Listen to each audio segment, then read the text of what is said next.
As an organization administrator, you have many tools available to you on empowered.org for your organization. Empowered.org has now upgraded to using dashboards instead of toolbars for all pages a user administers. To get started and see the tools available to you at the organizational level, first check to make sure that you are logged into your Empowered account that is associated with the organization admin status. If you are logged in correctly, you should see that your name appears on the top right corner, and you see the option for Dashboard on your organization homepage. Here you will see that I am logged in, as it says for the user I'm using, hello, Eamon, and has the option for me to view the dashboard on my organization's page. Note that you can always navigate back to the site from whatever dashboard you are on by clicking on View Site. So I'm going to click on Dashboard again. So the default settings page that appears will be your basic setup tools, the Edit Details page. This is the page where you can change all of the details about your organization and its basic setup on Empowered, including the name, description, location, contact information, logo, and you can actually even upload a banner here. You can also set up the structure of your organization by navigating to the Structure tab.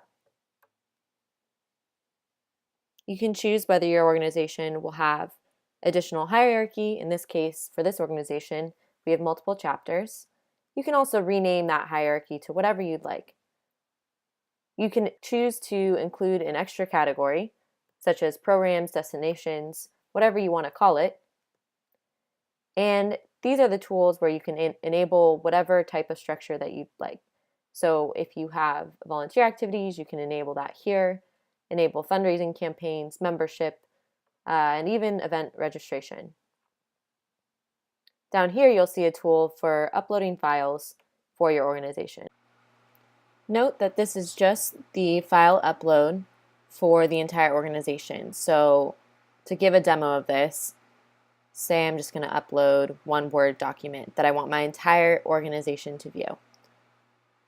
I'll choose the document, click Upload, and then where this will show up is if I go back to View Site, it will show down the page underneath the admin box under Organization Files, and anyone can click on that document to download it. Up here, you'll see a tool for creating a new program or chapter if you have enabled this type of hierarchy. If not, you will not be able to create a new program or chapter. Additionally, you'll see that you have a lot of number summaries up here. So how many members you have in your organization, how much you have fundraised as an organization, how many administrators you have for the organization level, and how many programs you have.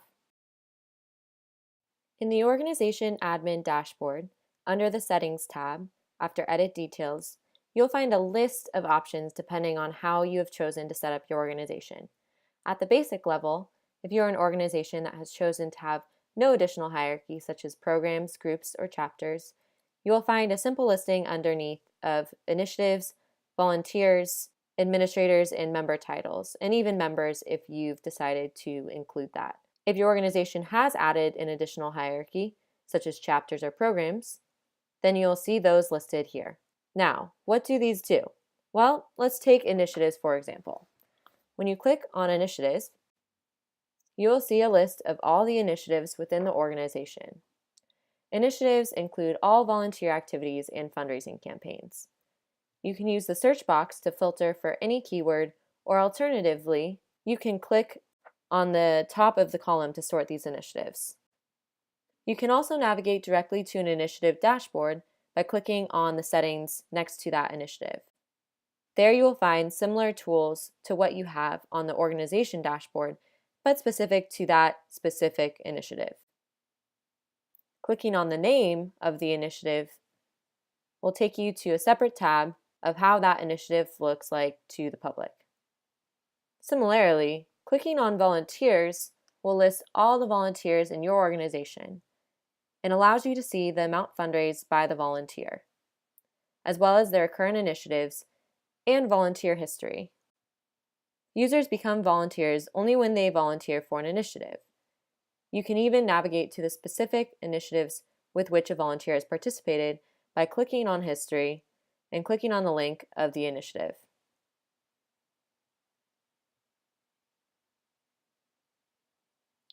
If your organization has chosen to add membership, you will see that there is a members bar right here. Clicking on Members will allow you to view a similar list to what you've seen with volunteers and initiatives, but specific to your organization members. Members have become a member of your organization automatically if this is a setting that has been selected by volunteering for an initiative or through requesting to be a member of a chapter. Here you can delete a member, add a member title, add a member as an administrator, or you can do it manually by adding their email here on the next tab. Now you may be asking what member titles are, and I'll show you in a second where you can set these. But it's basically just whatever you might call your member at the chapter level or at the organization level. And you can assign them directly to a member here. So to set these standards of member titles, you can actually go down to member titles on this tab.